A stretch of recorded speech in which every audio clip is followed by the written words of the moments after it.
نحمده ونصلي على رسوله الكريم أما بعد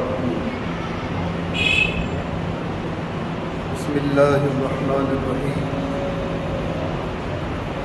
اللهم طهر قلبي من النفاق وعملي من الرياء ولساني من الكذب وعيني من الخيانة فإنك تعلم خائنة الأعين وما تخفي الصدور.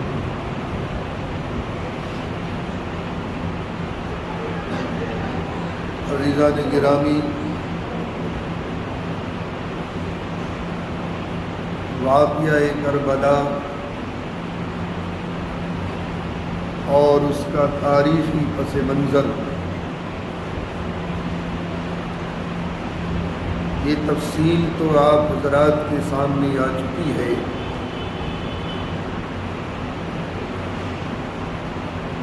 ایک گوشہ باقی رہ گیا تھا یوم عاشورہ کا۔ یوم عاشورہ یعنی محرم کی 10 تاریخ، اس کا تاریخی پس منظر کیا ہے؟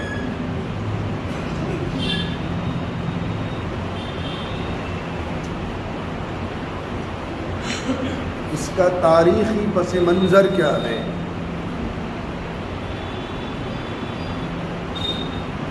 آج کی جنریشن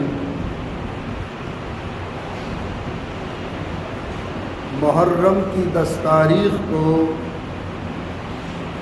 واقعہ کربلا تک محدود رکھتی ہے۔ جو تاریخ کے طالب علم ہیں بس وہ یہیں تک جانتے ہیں یوم عاشورہ کیا ہے۔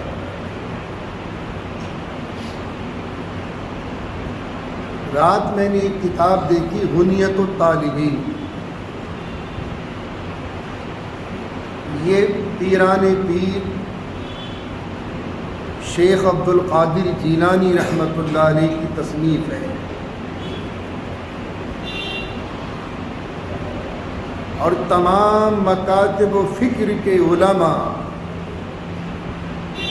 اور پوری دنیا کا مسلمان پیران پیر رحمۃ اللہ علیہ کا اکرام کرتے ہیں۔ کسی بھی مکتب و فکر کا ماننے والا ہو،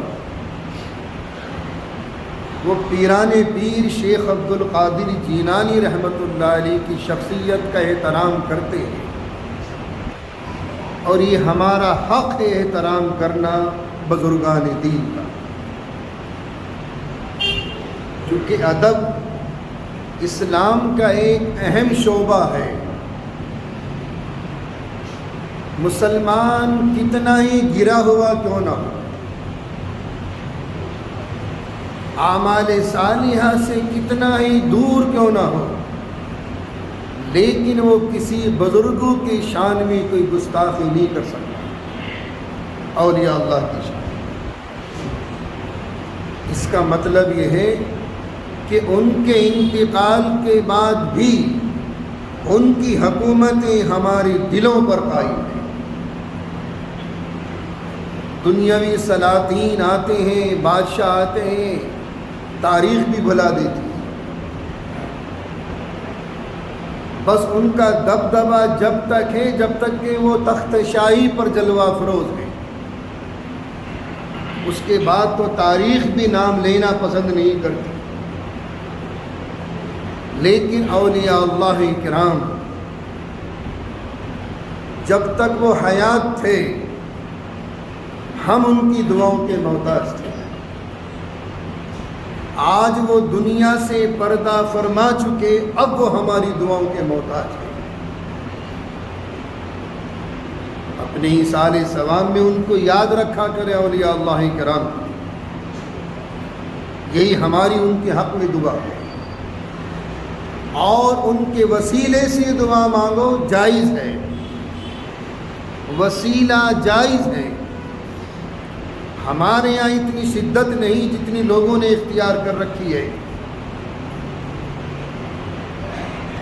بہرحال پیران پیر شیخ عبد القادر جیلانی رحمۃ اللہ علیہ کے جو ملفوظات ہیں، آپ کی جو تصانیف ہیں، وہ بہرحال قابل احترام ہیں، اور تمام مکاتب و فکر کے ماننے والے پیران پیر علیہ الرحمہ کا احترام کرتے ہیں، یہ ہمارا حق ہے۔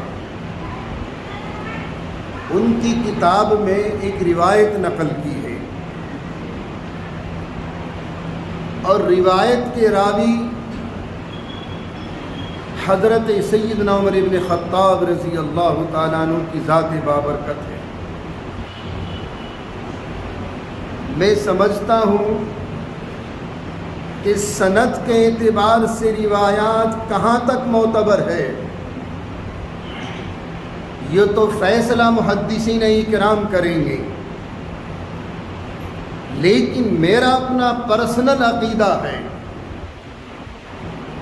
چاہے آپ میرے اس عقیدے سے اتفاق کریں نہ کریں، یہ آپ کی مرضی، کہ جس حدیث پاک کے راوی حضرت سیدنا عمر ابن خطاب رضی اللہ تعالیٰ عنہ کی ذات بابرکت ہو تو اس میں کوئی شک کی گنجائش نہیں ہونی چاہیے۔ میں نے اس سے پہلے دروس میں بھی بتایا تھا کہ خلفائے اربعہ سے احادیثیں تو بہت کم نقل ہیں، لیکن جو بھی ہیں بہت امپورٹنٹ ہیں، جو بھی ہیں۔ بہرحال پیران پیر رحمت اللہ علیہ اس حدیث کو اپنی کتاب میں لے کر آئے ہیں، اور حضرت سیدنا عمر ابن خطاب رضی اللہ تعالیٰ عنہ کی جو ذات بابرکت ہے وہ اس حدیث پاک کے راوی ہیں۔ ایک موقع پر حضور پاک صلی اللہ علیہ وسلم سے پوچھا، یا رسول اللہ، یوم عاشوراء ہمارے لیے بہت افضل ہے، یعنی محرم کی 10 تاریخ میں بڑے فضائل ہیں، سائل کون؟ حضور کے خسر بھی تو ہیں عمر ابن خطاب، آپ کی بیٹی آپ کے نکاح میں ہے، اور سوال کس سے کر رہا ہے؟ فخر کائنات میرے اور آپ کے آقا حضور پاک صلی اللہ علیہ وسلم سے جو داماد ہیں، دنیاوی رشتے سے آپ داماد بھی حضرت عمر بن خطاب رضی اللہ تعالیٰ عنہ کے۔ فرمایا، یا رسول اللہ، یوم عاشوراء میں بہت فضائل ہیں، چونکہ ہماری تاریخ کے طالب علموں نے اس کو محدود رکھ دیا کربلا تک۔ واقعہ کربلا تو تاریخ اسلام میں پیش آنا ہی تھا، اور کاتب تقدیر نے جو فیصلے کر دیے وہ اٹل، اسے دنیا کی کوئی طاقت مٹا نہیں سکتی، یہ تو ہونا ہی تھا۔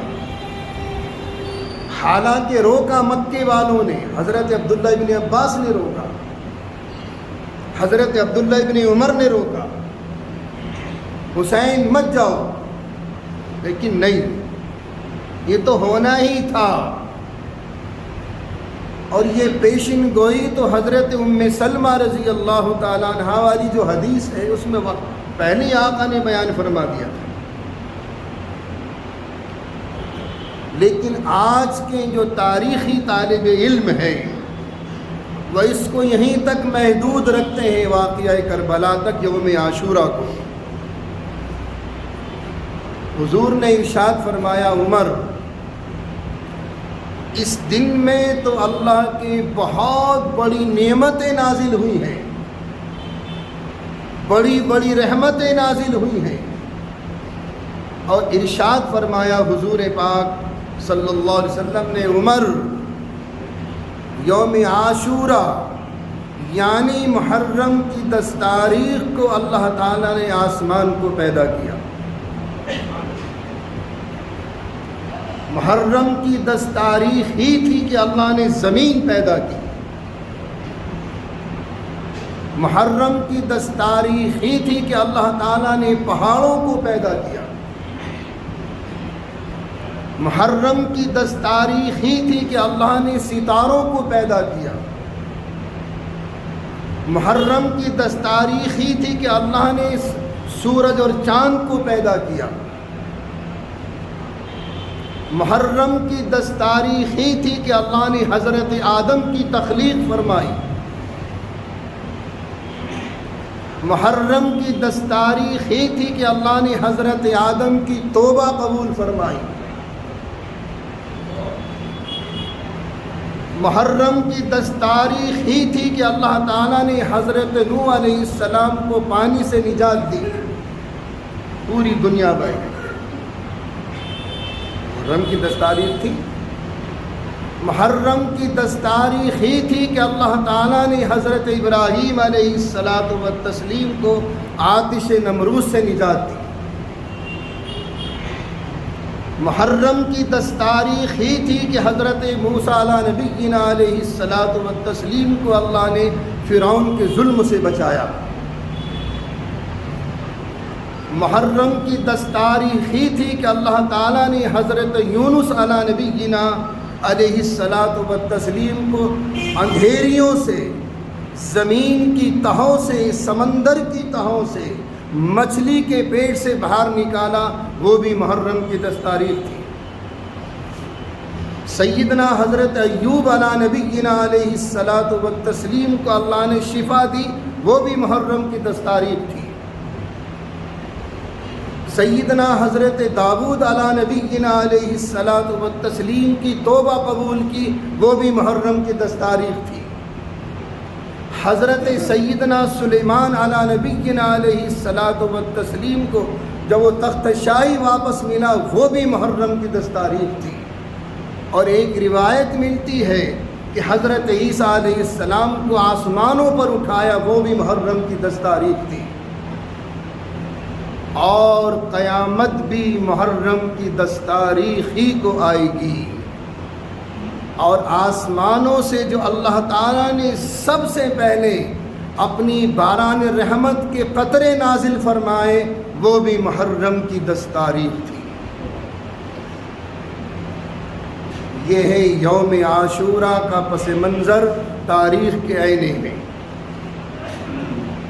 ہماری تاریخ دانوں نے، تاریخ کے طالب علموں نے صرف اس کو جوڑ دیا واقعہ کربلا تک.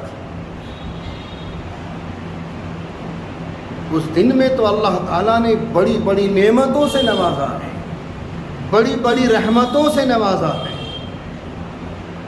ہاں اتنا ضرور ہے کہ حضرت سیدنا امام حسین رضی اللہ تعالیٰ عنہ کا جو قدم تھا وہ مستحکم تھا، مضبوط تھا. اور تاریخ کی یہ روایتیں ہمیں سبق دیتی ہیں کہ ظالموں کے سامنے سر نہیں جھکانا. بات کہو، ظالموں کے سامنے حق بات کہنا بھی جہاد اکبر ہے. تو واقعہ کربلا سے جوڑ دیا. یہ تو واقعہ کربلا اسلام کی تاریخ میں رونما ہونا ہی تھا. یہ تو کاتب تقدیر نے پہلے ہی فیصلے کر دیے تھے. اس کا مطلب کہ یوم عاشوراء تاریخ کے آئینے میں بہت مقدس دن ہے. اللہ تعالیٰ نے اس دن میں بڑی بڑی نعمتوں کو نازل فرمایا اور بڑے بڑے نبیوں کو ان ظالم حکمرانوں سے نجات دی ہے. تو یوم عاشوراء یہ تاریخ کے آئینے میں اس روایت کو نقل کیا ہے پیران پیر شیخ عبد القادر جیلانی رحمۃ اللہ علیہ نے اپنی غنیہ میں. اور حدیث پاک کے راوی حضرت عمر بن خطاب رضی اللہ تعالیٰ عنہ کی ذات بابرکت ہے. اب یہ تو محدثین فیصلہ کریں گے کہ سند کے اعتبار سے اس حدیث کا کتنا اونچا مقام ہے اور کس منزل تک پہنچتی ہے سند کے اعتبار سے. لیکن اپنا پرسنل عقیدہ یہ ہے کہ جس حدیث کے راوی حضرت عمر بن خطاب رضی اللہ تعالیٰ عنہ کی ذات بابرکت ہو، اس حدیث میں کبھی کوئی شک کی گنجائش نہیں ہونی چاہیے۔ انشاءاللہ آئندہ جمعے کو کسی نئے ٹاپک کے ساتھ آپ کی خدمت میں حاضر ہوں گا۔ اللہ ہم سب کو اعمال صالحہ کی توفیق عطا فرمائے اور صراط مستقیم پر چلنے کی توفیق عطا فرمائے، صحابہ کے نقش پا پر چلنے کی توفیق عطا فرمائے۔ وآخر دعوانا